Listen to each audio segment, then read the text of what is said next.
इयत्ता 8वी मार्गदर्शिका. आज पाहत आहोत आपण मराठीमध्ये चाललं आहे आपलं उपघटक 3.3 शब्दांच्या जाती.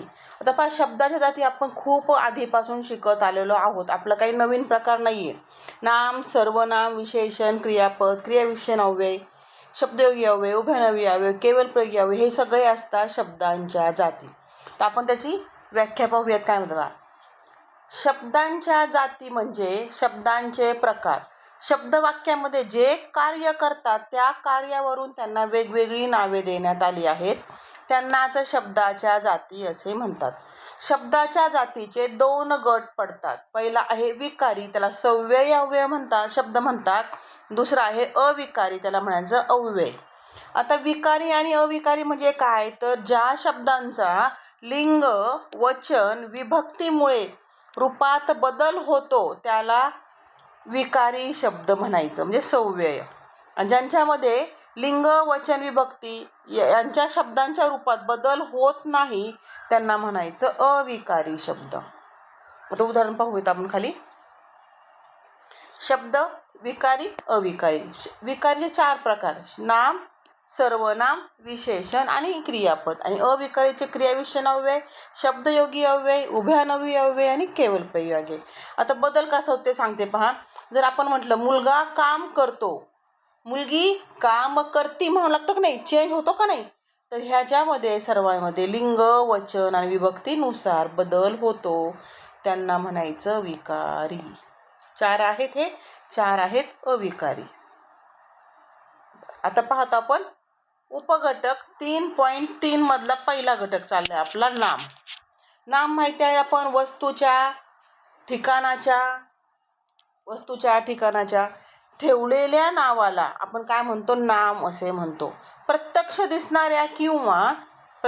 दिसणाऱ्या किंवा कल्पनेने जाणलेल्या वस्तूंना, त्या वस्तूच्या गुणधर्मांना दिलेल्या नावाला व्याकरणात नाम असे म्हणतात. उदाहरणार्थ गोपाल, सीता, नदी, पर्वत, अमृत, स्वर्ग, धैर्य, कीर्ती, आनंद. म्हणजे एखाद्या वस्तूला आपण संबोधतो ना, ज्या नावाने संबोधतो त्याची जी ओळख असती त्याला म्हणायचं नाम. आता माझ्या हातामध्ये पेन आहे, आपल्याला पेन म्हणतो, मराठीत लेखणी म्हणतो. हे पुस्तक आहे, मी त्याला आपण कोणत्या नावाने ओळखतो, आपण ते दे रे, ते दे रे. अरे ते म्हणजे काय, हो की नाही, ते म्हणजे काय, ते पुस्तक असतं, आपण म्हणतो ते पुस्तक दे, ते झालं नाम. आता नामाचे प्रकार 4: सामान्य नाम, विशेष नाम, भाववाचक नाम आणि धातू साधित नाम. हे 3 आपण शिकत आलेलो आहोत, फक्त नवीन तुम्हाला धातू साधित नाम आहे. पहा, सामान्य नाम म्हणजे काय, एकाच जातीच्या पदार्थाला समान गुणधर्मामुळे त्या वस्तूला मिळालेले नाव म्हणजे सामान्य नाम. मुलांनो इकडे पहा, असं म्हटल्यावरती माझ्या समोर क्लासमध्ये जे 50 मुलं बसले आहेत ते सर्व मुले माझ्याकडे पाहणार, म्हणजे मुलं हे झालं सामान्य नाम, एकाच जातीचे प्रकार. ओके. आता विशेष नाम पहा, मी जर म्हटले हरी इकडे पहा, तर वर्गात एकच हरी आहे, तेवढाच फक्त हरी माझ्याकडे पाहिल. जर 2 हरी असेल तर मी काय करणार, हरी चव्हाण इकडे पहा, मग हरी चव्हाण पाहणार, त्यावेळेस हरी पवार माझ्याकडे पाहणार नाही. का, तर हरी हा त्याचं विशेष नाम आहे. हरी म्हणजे स्पेशल, त्याचं स्वतःचं नाव.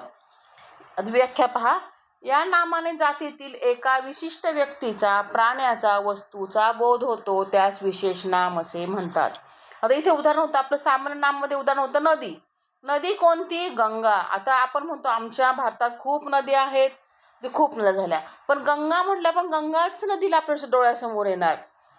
पर्वतांचे खूप प्रकार आहेत. हिमालय हा पर्वत आहे, याच्यामध्ये हिमालय हे झालं विशेष नाम आणि पर्वत हे होत असतं सामान्य नाम. शहर, मी खूप शहर पाहिली, मी कोल्हापूर शहर पाहिले, त्यावेळेस फक्त आपण कोल्हापूरचं अंबाबाई कोल्हापूरच आपल्या लक्षामध्ये येतं. ठीक आहे. पुढचं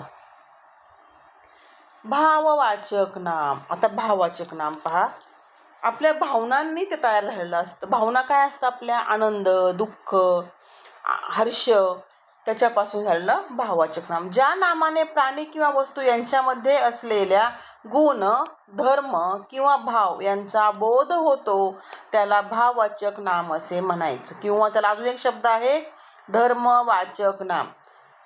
कारण धर्मवाचक नाव हे आपण वापरत नाही जास्त, त्यामुळे हे लक्षात ठेवा. एखाद्या वेळेस प्रश्नामध्ये धर्मवाचक नाव विचारतील आणि तुम्ही म्हणतील म्हणजे काय, आम्हाला मॅडमने शिकवलंच नव्हतं. उदाहरणार्थ पहा, पाटील की, गुलामगिरी, गोडवा, गोंडसपणा हे काय आहेत, सर्व भाववाचक नाम. सामान्य नाम, विशेष नाम, भाववाचक नाम ही एकमेकांची कार्य करतात. तसेच विशेषण, अव्यय, धातू साधिते यांचा वापर नामासारखा करण्यात येतो. दरवेळेस नाही करतात, पण बऱ्याच वेळा केला पण जातो. आता पाहायचं आपल्याला धातू साधित नाम. हे धातू साधित नामाचं उदाहरण आहे. वरील वाक्यामध्ये वागणे ह्या शब्दाने नामाचे कार्य केले आहे. वरील हे वाघ, वाघ हा काय, हे मूळ धातूपासून तयार झाला आहे, वागणे. स्त्रियेचे वागणे मोठे प्रेमळ असते. पोहणे हा चांगला व्यायाम आहे. पोहणे आपलं काय म्हणतो, क्रियापद वाटतं आपल्याला, चालणे, बोलणे, पोहणे. पण ह्या क्रियापद म्हणजेच काय, तर हा मूळ धातू आहे पोह, त्याच्यापासून झालाय पोहणे. इथे हा वापरला आहे, नामासारखा वापर झालेला आहे, म्हणून त्याला म्हणायचं धातू साधित नाम. त्याचे बोलणे मनाला लागून गेले, बोलणे. बोल, बोल हा आहे मूळ धातू, त्यापासून झालाय बोलणे, आणि इथे काय वापरलेला आहे, तो धातू साधित नाम म्हणून वापरलेला आहे. थोडक्यात क्रियापदाचा टच असतो, त्याला म्हणायचं धातू साधित नाम. पुढचं नामाविषयी काही महत्त्वाच्या गोष्टी पाहायच्या आपल्याला. लक्षात घ्या, ह्या खूप महत्त्वाच्या आहेत, खूप महत्त्वाच्या आहेत. सामान्य नामाचे अनेक वचन होते, विशेष नामाचे अनेक वचन होत नाही. सामान्य नाम मूल, मुले, झाड, झाडे, फूल, फुले. विशेष नाम सूर्य, गौरव, मीना. आपण म्हणतो आमच्या क्लासमध्ये खूप मिने आहेत, नाही म्हणत आपण. जरी 4 मीना असेल तर आपण म्हणत नाही की आमच्या क्लासमध्ये खूप मिने आहेत, नाही म्हणत. म्हणजे विशेष नामाचं अनेक वचन होत नाही. लक्षात घ्या, विशेष नामाचं अनेक वचन होत नाही. पुढचं भाववाचक नामाचे सुद्धा अनेक वचन होत नाही. सौंदर्य, श्रीमंती, पाटीलकी, भव्यता, गोडवा, गोंडसपणा. ठीक आहे. पुढचं सामान्य नामे, विशेष नामे यांना प्रत्यय लागून आवश्यक नामे तयार होतात. हो, सामान्य नामाला आणि विशेष नामाला काही प्रत्यय लागतात आणि त्यापासून नामे तयार होतात. नवल पासून होते नवलाई, गुलाम पासून होते गुलामगिरी, सुंदर पासून सुंदरता, सौंदर्य, गोड पासून गोडी आणि गोडवा. पुढचं भाववाचक नामांचाही उपयोग विशेष नामांसारखा होतो. ती विशेष नामाचे कार्य करतात. विश्वास हा माझा मित्र आहे. विशेष नाम म्हणजे काय, मला 4 मित्र आहेत किंवा माझ्याकडे खूप सारे मित्र आहेत, त्याच्यामध्ये विश्वास नावाचा एक मित्र आहे. म्हणजे तो, मी म्हटलं विश्वास माझ्यासोबत चल, तर विश्वासच येईल, बाकीची आमे गोमेची मे येणार नाही. म्हणजे हा झाला इथे विशेष नाम. पण विश्वास हा काय आहे, भाववाचक नाम म्हणून वापरतात, इथे ते विशेष नाम म्हणून वापरलेलं आहे. ठीक आहे. आता पाहत आहोत आपण सराव संच 3.31. याच लेसनमध्ये चालू करणार आहे मी, नवीन लेसन करणार नाही आहे. पहा, आमच्या शाळेत अनेक खेळाडू व गायक आमच्या शाळेत अनेक खेळाडू, गायक, लेखक आहेत. या वाक्यात एकूण किती सामान्य नामे आले आहेत. पहा, शाळा, खेळाडू, गायक आणि लेखक किती आले आहेत, 4. खूप सोपा पर्याय, खूप सोपं टॉपिक आहे. गोड या विशेषणापासून तयार होणारे भाववाचक नाम कोणते, गोडवा आणि गोडी. पुढचं अधोरेखित नामाचा प्रकार ओळखा. आता हे काय, रागावणे, क्रियापदासारखं वाटतं आपल्याला, म्हणजे हा कोण आला, धातू साधित नाम, क्रियापदाचा टच असतो. पुढीलपैकी कोणत्या वाक्यातील भाववाचक नाम हे विशेष नामाचे कार्य करते. हे पहा, नम्रता हे भाववाचक नाम आहे, पण इथे कोण आलंय, मुलीचं नाव आलेलं आहे, म्हणजे हे त्या मुलीचं विशेष नाम आहे. पहिला पर्याय. पुढचा प्रश्न, प्रामाणिकपणा हा कुत्र्याचा गुण आहे. अधोरेखित नामाचा प्रकार कोणता. अधोरेखित काय केले, प्रामाणिक, हा काय आहे, भाववाचक नाम. पुढचा प्रश्न, नवलाई, चंद्रभागा, सोने, चालणे यापैकी निश्चित विशेष नाम कोणते. कोणतं नाव असणार निश्चित, चंद्रभागा, चंद्रभागेच्या तीरी. तुमचा मुलगा कुंभकर्णच दिसतो. अधोरेखित नामाचा प्रकार ओळखा. हा, आता इथं हे कुंभकर्ण जो आहे तो आला आहे आपल्याकडे सामान्य नाम म्हणून. पण आपण जर म्हटलो की रावणाच्या भावाचे नाव कुंभकर्ण होते, रावणाच्या भावाचे नाव कुंभकर्ण होते, तर इथे मात्र कुंभकर्ण काय येणार आहे, याच्या वाक्यामध्ये कुंभकर्ण विशेष नामी, त्या माणसाचं नाव आहे, त्या कुंभकर्ण ह्या ब्राह्मणाच्या भावाचं नाव, ते विशेष नाम येणार आहे.